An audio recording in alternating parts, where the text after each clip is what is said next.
नमस्कार। माँ प्रज्ञा कॉलेज के ऑनलाइन प्लेटफॉर्म पर आप सभी का मैं भगवती प्रसाद सोने स्वागत करता हूँ। आज हम बीए बीएड फोर्थ ईयर की क्लास का अध्ययन करेंगे।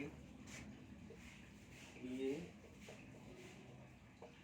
बीएड फोर्थ ईयर की क्लास का अध्ययन करेंगे और आज अपने जो अध्ययन का जिस टॉपिक है वह है प्रथम विश्व युद्ध।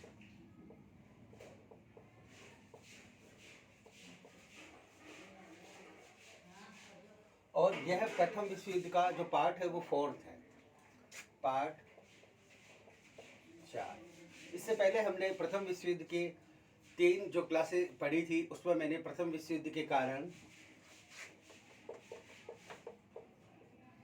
और प्रथम विश्व युद्ध किन किन के मध्य हुआ इनके बारे में विस्तृत जानकारी दी थी। प्रथम विश्व युद्ध समाप्त हो गया 11 सितंबर 1918 को। फिर जो पराजित राष्ट्र है और जो विजित राष्ट्र है उन दोनों के मध्य में संधियों का दौर प्रारंभ हुआ, जिसे वर्साय के शीर्ष महल में हुआ और जिसे वर्साय का समझौता कहा जाता है। वर्साय की संधि या वर्साय का समझौता।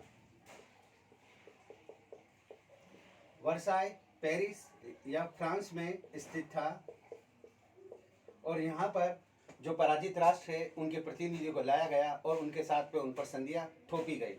इन संधियों के फलस्वरूप जो 5 जो देश थे जो पराजित थे उनके ऊपर ये संधियाँ थोपी गई थी। जर्मनी, ऑस्ट्रिया, बुल्गारिया, तुर्की, ऐसे करके 5 जो देश थे उन पर यह संधियाँ थोपी गई और इन संधियों के माध्यम से उन पराजित राष्ट्रों को यह एहसास कराया गया कि आप एक पराजित राष्ट्र हैं, क्योंकि विल्सन के 14 जो सूत्र थे उनका इसमें पालन नहीं किया गया था।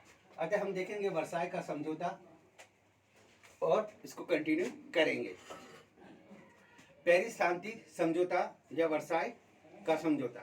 प्रथम विश्व युद्ध की समाप्ति के पश्चात यूरोप के मानचित्र पर नए सिरे से निर्माण करने के लिए शांति स्थापित करने के लिए मित्र राष्ट्रों के प्रतिनिधियों का 18 जनवरी 1919 को पेरिस में एक सम्मेलन बुलाया गया। इस सम्मेलन में रूस को नहीं बुलाया गया। रूस को इसीलिए नहीं बुलाया गया क्योंकि वो 1917 में ब्रेस्ट लिटोवस की संधि के द्वारा अलग हो गया था, अतः रूस को इनवाइट नहीं किया गया, क्योंकि उसने 1917 में जर्मनी के साथ ब्रेस्ट लिटोवस की संधि कर ली थी, जिससे मित्र राष्ट्र की स्थिति नाजुक हो गई थी। इस सम्मेलन में अमेरिका के राष्ट्रपति वुडरो विल्सन, इंग्लैंड के प्रधानमंत्री लॉयड जॉर्ज, फ्रांस के प्रधानमंत्री क्लेमेंसो का प्रभाव छाया रहा। यानी 3 ही इसके जो प्रमुख नेता थे, क्लेमेंसो, लॉयड जॉर्ज और विल्सन 3 ही थे। मित्र राष्ट्रों ने पराजित राष्ट्रों को निम्न संधियों पर हस्ताक्षर करने के लिए बाध्य किया। यानी पेरिस शांति जो समझौता हुआ उनमें किन किन देशों पर कौन कौन सी संधियां की गई वो देखेंगे अपन। पहला, जर्मनी के साथ, ये बिठा देता हूं,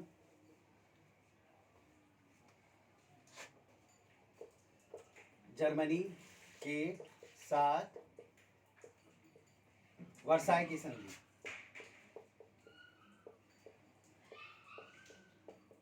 बच्चों में ये लिख इसलिए रहा हूं कि आपको आगे कंपटीशन में इनके ऊपर भी एक क्वेश्चन आता है कि वर्साय या पेरिस के शांति सम्मेलन में कौन कौन से देशों के साथ किन किन ने कौन कौन सी संधियां की, ये जरूर ध्यान रखना। 28 जून,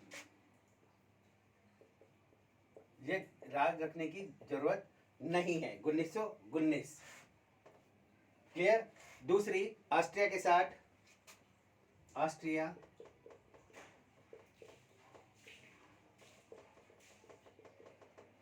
सेंट जर्मा की संधि। क्लियर। यह संधि ऑस्ट्रिया के साथ की गई क्योंकि उसका जर्मनी का परम मित्र था और जर्मनी भी अपनी पूरी मित्रता इससे निभा रहा था और युद्ध इसी ने स्टार्ट किया था। हंगरी के साथ ट्रियानो की संधि। हंगरी के साथ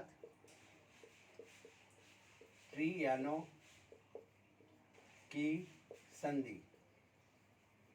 क्लियर। बुल्गारिया के साथ न्यूली की संधि।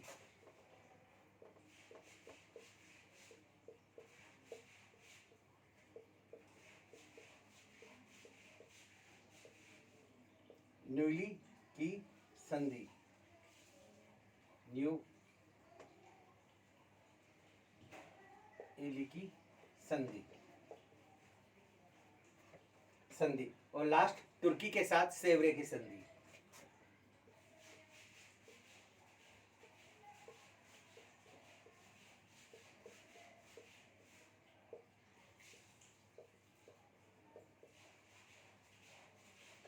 बच्चों आपको एक बात इसमें बता दूं कि भारत में उस समय ये जब संधियां हो रही थी तो 1919 का अधिनियम पारित हुआ था, क्लियर।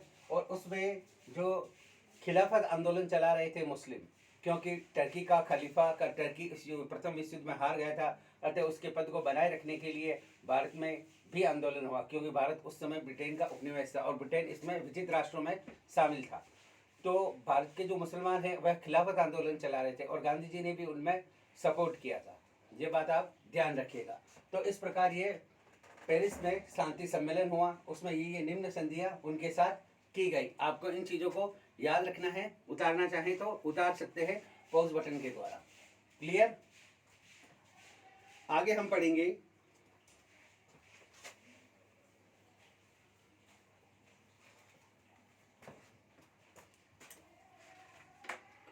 प्रथम विश्व युद्ध के परिणाम। प्रथम विश्व युद्ध में विश्व के 36 देशों ने भाग लिया था, जिनमें 32 राष्ट्र मित्र राष्ट्रों के साथ थे, यानी 32 राष्ट्र थे, मैं तो 11 बता रहा था, यानी 36 देशों ने भाग लिया था और उनमें से 32 राष्ट्र मित्र राष्ट्रों के साथ केवल 5 केंद्रीय शक्तियों के साथ थे। इन युद्धों में यूरोपियन देशों के अतिरिक्त संयुक्त राष्ट्र अमेरिका, एशिया के देशों ने भी भाग लिया था। प्रथम विश्व युद्ध में लगभग 4.25 वर्षों तक चलता रहा। इस युद्ध में जन धन की अपार हानि हुई। इसके परिणाम घातक सिद्ध हुए। लैंगसम ने अपनी पुस्तक द वर्ल्ड सिंस 1999 में लिखा है कि प्रथम विश्व युद्ध में 1.565 दिन तक चला, यानी 1565 दिन तक यह युद्ध चला, जिसमें प्रतिदिन $1 करोड़ का व्यय आया, जो विश्व का सबसे महंगा और रक्त बहाने वाला युद्ध था। हॉल और डेविस के अनुसार जिस कारण यूरोप के प्रत्येक नगर में घायल की चित्कार गूंज उठी, यानी यूरोप के प्रत्येक नगर में घायलों की चित्कार गूंज उठी। प्रथम विश्व युद्ध के परिणाम इस प्रकार हैं, यानी अब हम प्रथम विश्व युद्ध के परिणामों की बात करेंगे। पहला, राजनीतिक परिणाम, यानी राजनीतिक रूप से इसके क्या परिणाम निकले। राजनीतिक परिणाम,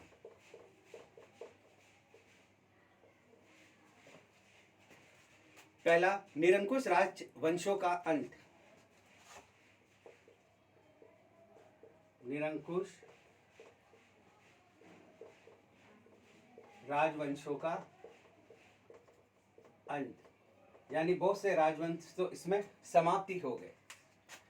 प्रथम विश्व युद्ध के परिणाम स्वरूप यूरोप के अनेक प्रमुख निरंकुश राजतंत्र एवं राजवंशों का अंत हो गया। जर्मनी, ऑस्ट्रिया, हंगरी, तुर्की, रूस एवं बुल्गारिया के राजतंत्रों का अंत हो गया।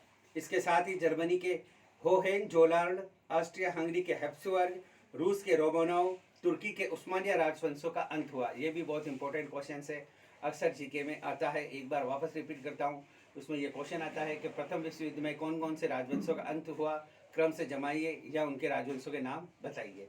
तो आप ध्यान रखना, जर्मनी का होहेन-जोदर्न, ऑस्ट्रिया हंगरी का हैब्सबर्ग, रूस का रोमानोव, तुर्की का उस्मानिया राजवंशों का अंत हो गया।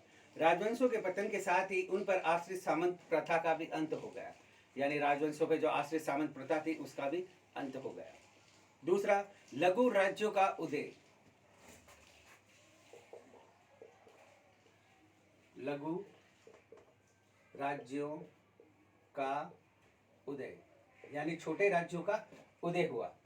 1914 के पूर्व यूरोप में विशाल साम्राज्य का दबदबा था और छोटे छोटे राज्य इन विशाल साम्राज्यों के अंग मात्र थे। महायुद्ध के बाद यूरोप लघु राज्यों का महाद्वीप बन गया। इसमें मुख्य थे ऑस्ट्रिया हंगरी, तुर्की, चेकोस्लोवाकिया, लिथुआनिया, एस्थोनिया, लेटविया, पोलैंड आदि। संक्षेप में पूर्वी और मध्य यूरोप की जनता विशाल साम्राज्यों की अधीनता से मुक्त हो चुकी थी, यानी छोटे छोटे राज्यों में अब बंट चुके थे। अगला है लोकतंत्र का विकास।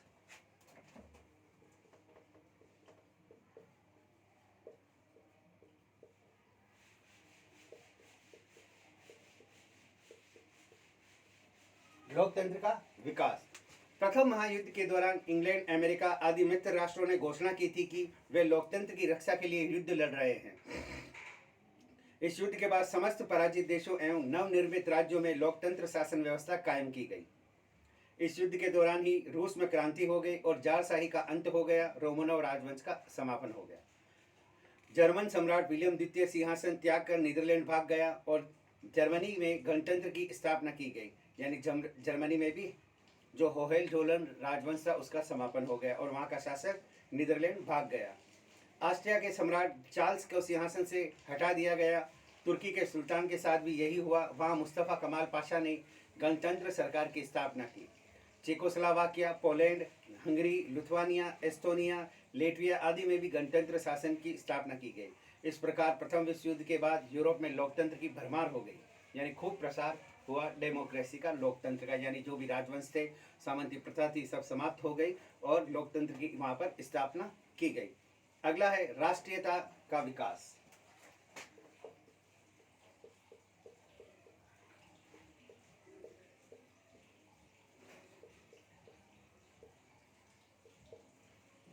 राष्ट्रीयता का विकास। नए यूरोप के राजनीतिक जीवन की आधारशिला थी राष्ट्रीयता।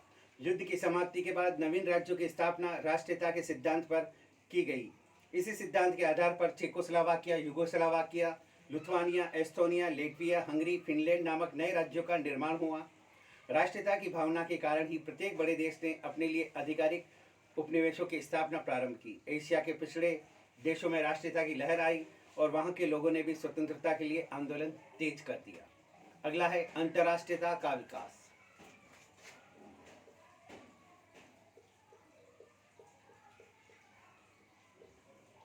अंतर्राष्ट्रीयता का विकास। अंतर्राष्ट्रीयता का विकास। राष्ट्रीयता की भावना के साथ साथ अंतर्राष्ट्रीयता की भावना का भी अधिक महत्व दिया गया। कुछ विद्वानों के अनुसार 19वीं सदी राष्ट्रीयता की थी और 20वीं सदी अंतर्राष्ट्रीयता की थी। युद्ध की समाप्ति के बाद अंतर्राष्ट्रीय समस्याओं को हल करने के लिए, विश्व शांति एवं सहयोग बनाने के लिए राष्ट्र संघ की स्थापना की गई, यानी अंतर्राष्ट्रीय क्षेत्र में इसको बढ़ावा दिया गया। इस संस्था की स्थापना अंतर्राष्ट्रीयवाद की दिशा में एक महत्वपूर्ण रचनात्मक कदम था। क्लियर, यानी पहले जो राष्ट्रीयता की बात की जा रही थी, अब अंतर्राष्ट्रीय स्तर पर एक संघ की स्थापना की गई और जो भी महत्वपूर्ण समस्याएं थी उस राष्ट्र संघ के माध्यम से सुलझाने का प्रयास भी किया गया था। अगला है नवीन वादों का उदय। नवीन वादों का उदय। 19वीं शताब्दी के अंत तक यूरोप में अनेक देशों में समाजवाद की लहर पहुंच चुकी थी। 1917 में रूस की बोल्शेविक क्रांति हुई, जिसके परिणाम स्वरूप साम्यवाद का प्रभाव बढ़ने लगा। शांति समझौतों से असंतुष्ट देश इटली में फांसीवाद, जर्मनी में नात्सीवाद और जापान में सैनिकवाद का उदय हुआ, यानी नवीन ये जो वाद हैं उनका उदय हुआ, जहां रूस में साम्यवाद, जर्मनी में नात्सीवाद, इटली में फांसीवाद और जापान में सैनिकवाद के नामक वादों का जन्म हुआ, उदय हुआ। इस प्रकार युद्ध के बाद अनेक वादों का प्रादुर्भाव हुआ, जिसके कारण विश्व में शीघ्र ही वापस वातावरण तनावपूर्ण होने लगा। अगला है साम्यवादी शासन तंत्र का उदय। साम्यवादी शासन तंत्र का उदय। यह ठीक है कि रूस में साम्यवादी शासन की स्थापना विश्व युद्ध के दौरान ही हो गई थी, परंतु राष्ट्रों तथा उनके द्वारा समर्थित अनेक जारकालीन रूसी सेना नायकों ने साम्यवादी शासन को समाप्त करने का अथक प्रयास किया, किंतु लेनिन के नेतृत्व में साम्यवादी सफल रहे और रूस में एक सुदृढ़ साम्यवादी शासन का उदय हुआ, जिसने विश्व राजनीति को अत्यधिक प्रभावित किया। यानी लेनिन ने जो साम्यवाद को चलाया, बहुत से इसको दबा नहीं पाए और विश्व में इसने एक अपनी छाप बना ली। अगला है संयुक्त राज्य अमेरिका के प्रभाव में वृद्धि। यूएसए के प्रभाव में वृद्धि।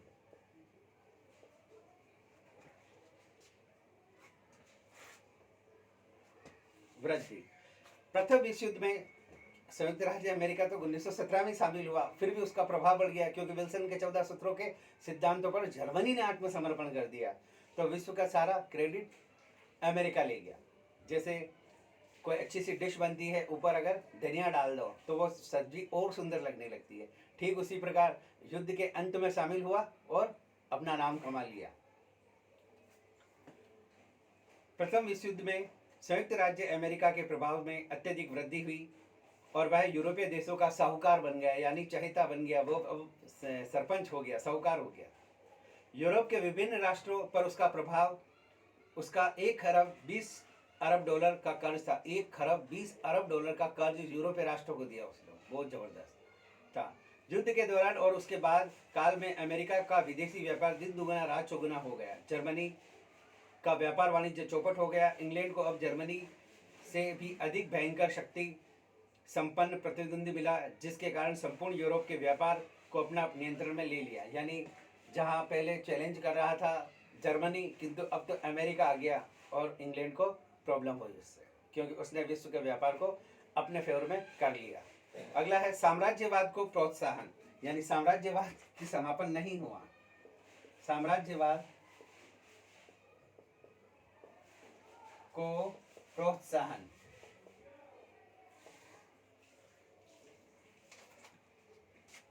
प्रथम महायुद्ध के परिणाम फ्रांस में आत्मविश्वास की नई भावना का सृजन हुआ।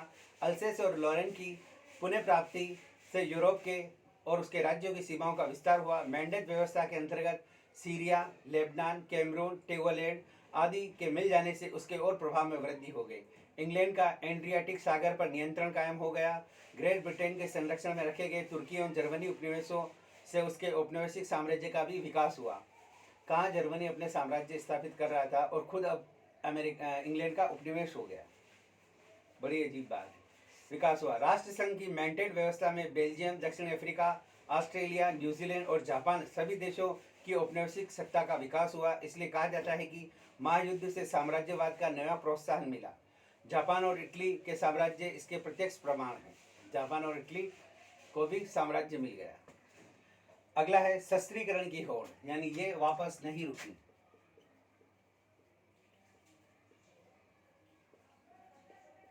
शस्त्रीकरण की होड़।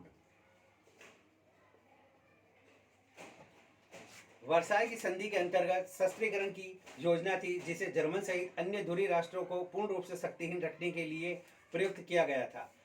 इसी के अंतर्गत यह सुझाव दिया गया था कि मित्र राष्ट्रों भी इस का प्रयोग कर उस सीमा तक लागू करें जिससे सुरक्षा की भावना स्थापित हो सके। परंतु भिन्न भिन्न राष्ट्र द्वारा रुख अपनाया गया और निशस्त्रीकरण की बजाय शस्त्रीकरण की भावना को बल मिला। यानी जहां शस्त्रीकरण प्रथम विश्व युद्ध का कारण था, वो भी इसका परिणाम निकला, क्योंकि अब जो राष्ट्र है वो अपने जो उपनिवेश से अपनी सुरक्षा है इसके लिए शस्त्रीकरण करने लगा। निशस्त्रीकरण का तो कहीं प्रश्न ही नहीं उठता। प्रतिवर्ष युद्ध संबंधी बजट बढ़ने लगा और बहुत से देशों में बेरोजगारी की समस्या का समाधान के नाम पर अत्याधुनिक अस्त्र शस्त्र का निर्माण किया जाने लगा। शस्त्रीकरण की होड़ ने द्वितीय महायुद्ध का मार्ग प्रशस्त कर दिया। यानी शस्त्रीकरण के लिए से ही सेकेंड वर्ल्ड वॉर का मार्ग बन गया। इस प्रकार ये 10 राजनीतिक कारण इनके मैंने आपके सामने रखे। पहला, निरंकुश राजवंशों का अंत। दूसरा, लघु राज्यों का उदय, छोटे छोटे राज्यों का निर्माण हुआ। लोकतंत्र का विकास हुआ, क्योंकि इंग्लैंड और अमेरिका ने कहा था हम लोकतंत्र स्थापना के लिए इस युद्ध को लड़ रहे हैं। राष्ट्रीयता का विकास, अंतर्राष्ट्रीयता का विकास, नवीन वादों का जन्म, नाजीवाद, फांसीवाद, सैनिकवाद, साम्यवाद वादों का जन्म, साम्यवादी शासन का तंत्र का उदय, साम्यवादी यानी पूंजीपतियों के विरुद्ध यह साम्यवाद खड़ा हुआ। यूएसए के प्रभाव में वृद्धि, साहूकार बन गया, व्यापार बढ़ा, साम्राज्यवाद को प्रोत्साहन, नवीन देशों में साम्राज्य स्थापित हुए। जर्मनी खुद साम्राज्य का शिकार हुआ और इंग्लैंड उसका साम्राज्य बन गया। शस्त्रीकरण की होड़ मच गई। इस प्रकार हमने 10 बिंदुओं के माध्यम से राजनीतिक परिणाम प्रथम विश्व युद्ध के देखे हैं। अब अगले बच्चों, ये राजनीतिक परिणाम जो मैंने आपको बताए हैं वह आपको लिखने हैं। पॉज करके इनको सारों को लिखना। दूसरा है आर्थिक परिणाम। आर्थिक परिणाम।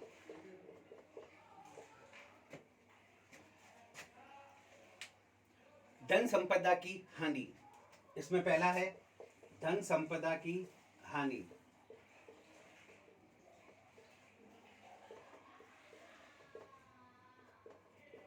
धन संपदा की हानि। प्रथम विश्व युद्ध के कारण हुई धन संपदा की हानि का अनुमान लगाना कठिन है। कुछ सर्वेक्षणों के अनुसार लगभग 10 खरब रुपया तो प्रत्यक्ष रूप से ही खर्च हुआ था, यानी 10 खरब रुपए हुआ। अमेरिकन फेडरल रिजर्व बोर्ड ने अनुमान लगाया था कि युद्ध में सम्मिलित राष्ट्रों का संयुक्त व्यय 31 मई से 1918 तक 35,000 मिलियन पाउंड हो चुका था।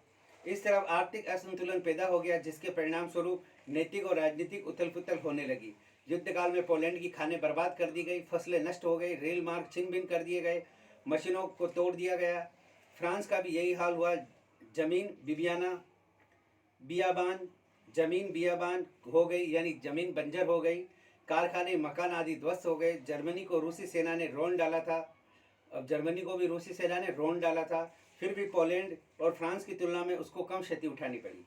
युद्ध विराम के बाद पुनर्वास की समस्या आ खड़ी हुई। संक्षेप में आर्थिक क्षति से विश्व का आर्थिक संगठन ही डगमगा गया, यानी बहुत तरह से इसमें अपार जनधन की हानि हुई।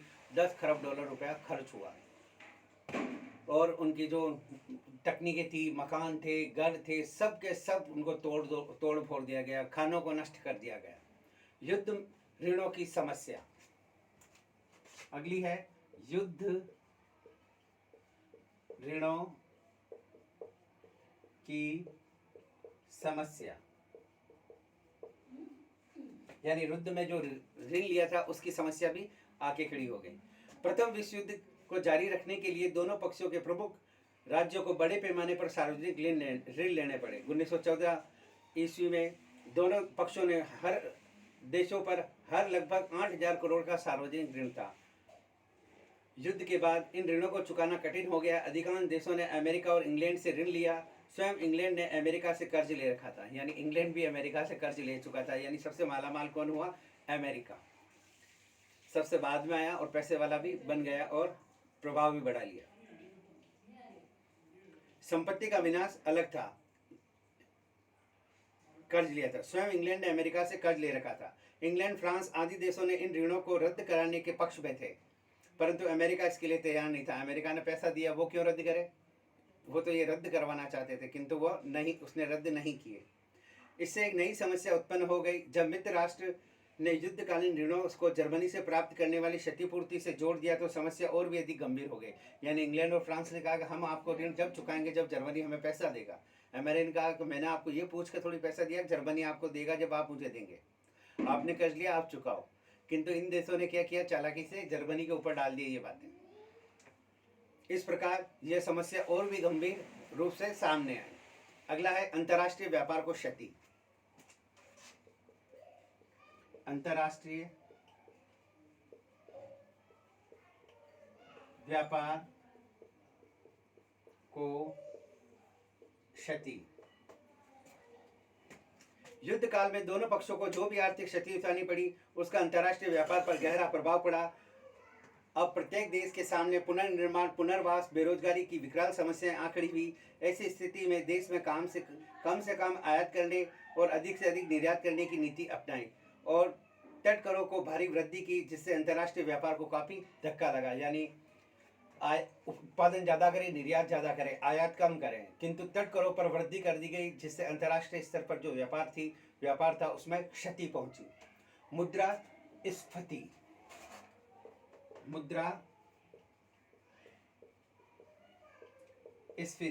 यानी मुद्रा के मूल्य में गिरावट आ गई। युद्ध के दौरान दोनों पक्षों को खरबों रुपए खर्च हुआ। यह खर्च किसी उत्पादक कार्य में न लगाकर विनाश में लगा। इसके साथ ही युद्ध काल में अनेक देशों के औद्योगिक क्षेत्रों एवं प्रतिष्ठानों, संचारों एवं यातायात के साधनों को भारी क्षति पहुंची। परिणाम यह निकला कि अधिकांश देशों को सार्वजनिक कर्ज बढ़ गया। कर्ज के चुकाने के लिए कई देशों ने अंधाधुंध कागजी मुद्रा जारी कर दी, जिससे वस्तुओं के भाव आसमान को छूने लगे। मुद्रास्फीति ने संपूर्ण यूरोप को एक प्रकार से आर्थिक संकट में डाल दिया, जिसके कारण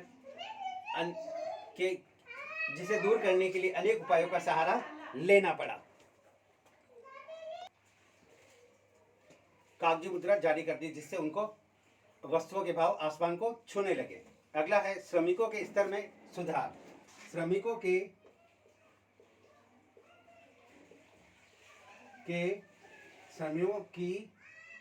स्थिति में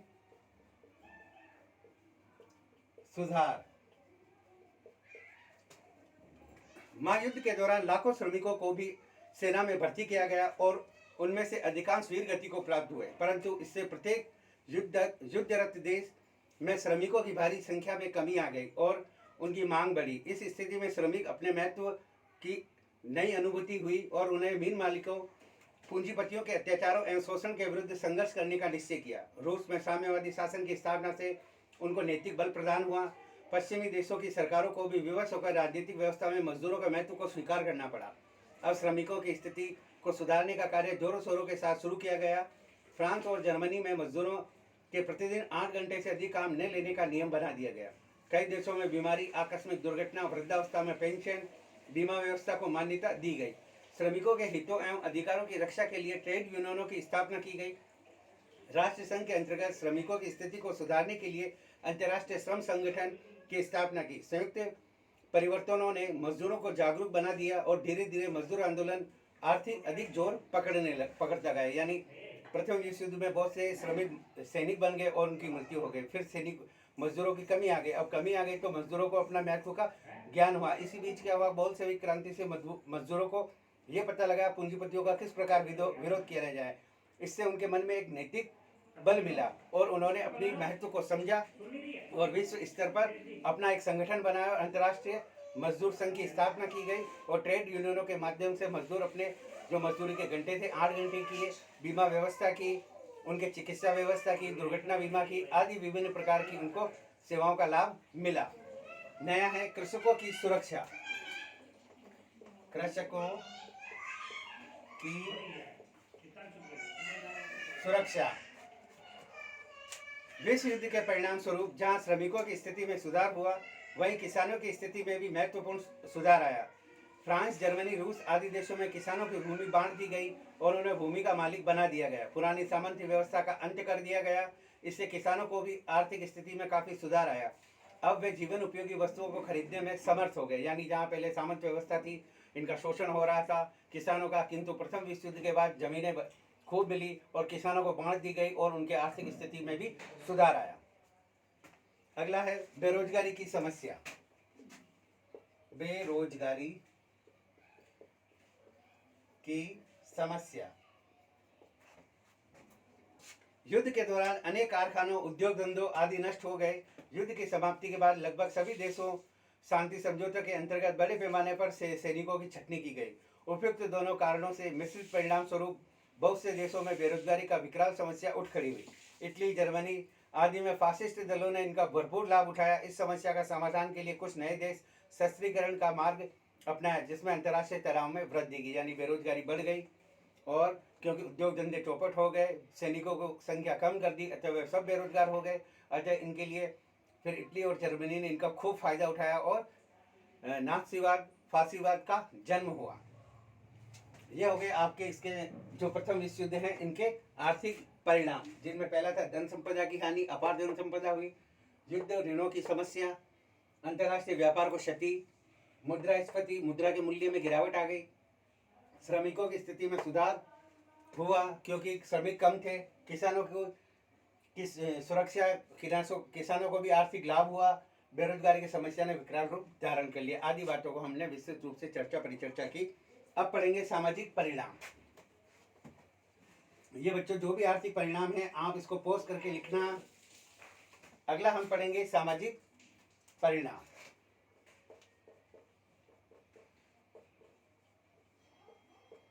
सामाजिक परिणाम। जनहानि।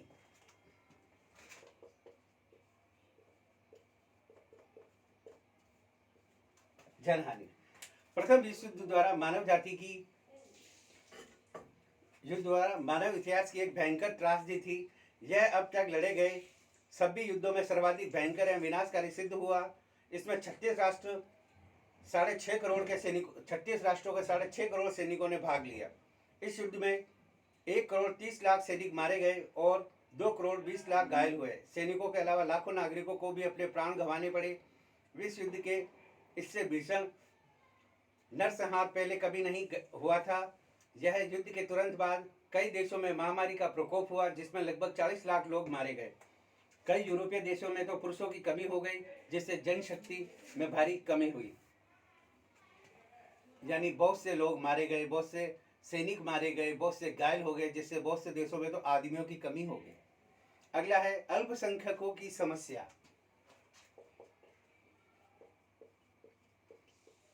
अल्पसंख्यकों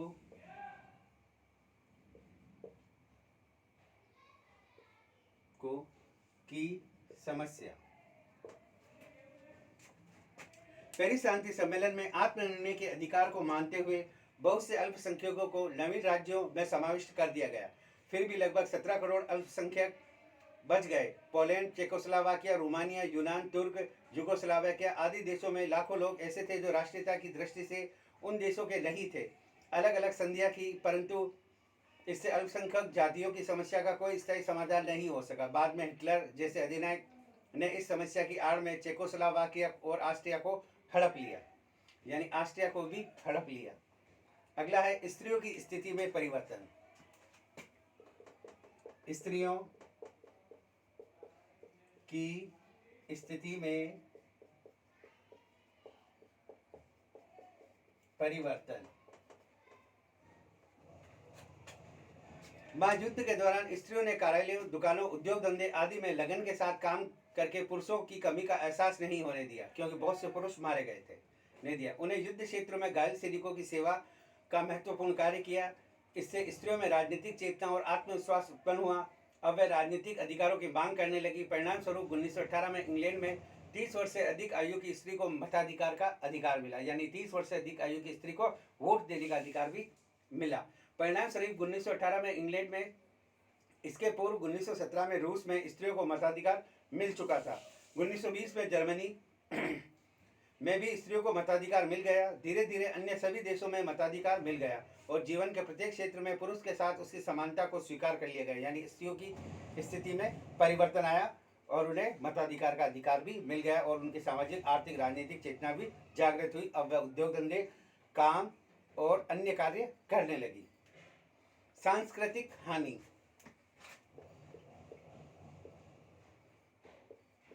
सांस्कृतिक हानि हानि सांस्कृतिक दृष्टि से प्रथम विश्व युद्ध विनाशकारी रहा। लाखों नवयुवकों को महाविद्यालयों तथा विश्वविद्यालयों को छोड़कर सेना में भर्ती होना पड़ा। शिक्षा के सरकारी व्यय में भारी कमी की गई, जिससे राष्ट्र की शिक्षा संस्थाएं बंद हो गई। बहुत से विद्वान और वैज्ञानिक युद्ध में मारे गए। बहुत सी ऐतिहासिक इमारतों और कलाकृतियों को नष्ट कर दिया गया। इससे स्पष्ट होता है कि सांस्कृतिक विकास को भारी धक्का लगा। अगला है वैज्ञानिक प्रगति।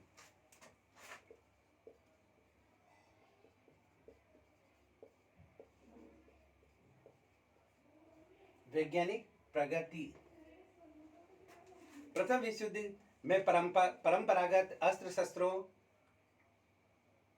के अलावा वैज्ञानिक द्वारा आविष्कृत नवीन यंत्रों का प्रयोग हुआ। पहली बार टैंकों, हवाई जहाजों, पनडुब्बियों और जहरीली गैसों का प्रयोग हुआ। इससे बचाव के लिए भी आविष्कार किए गए। घायलों को तत्काल चिकित्सा के बारे में नई नई औषधियों प्रयोगों की खोज की गई। इन सभी से वैज्ञानिक प्रगति को बल मिला। इस प्रकार प्रथम महायुद्ध के परिणाम स्वरूप संसार की राजनीतिक, सामाजिक, आर्थिक, सांस्कृतिक अवस्था पर भारी प्रभाव पड़ा। इसके परिणाम स्वरूप विजेता और पराजित दोनों पक्षों को भारी हानि उठानी पड़ी। फिर भी भविष्य की सुरक्षा के लिए कोई ठोस उपाय नहीं किया गया। केवल 20 वर्षों के अंतराल के बाद ही संसार में इससे अधिक विनाशकारी द्वितीय विश्व युद्ध का सामना करना पड़ा।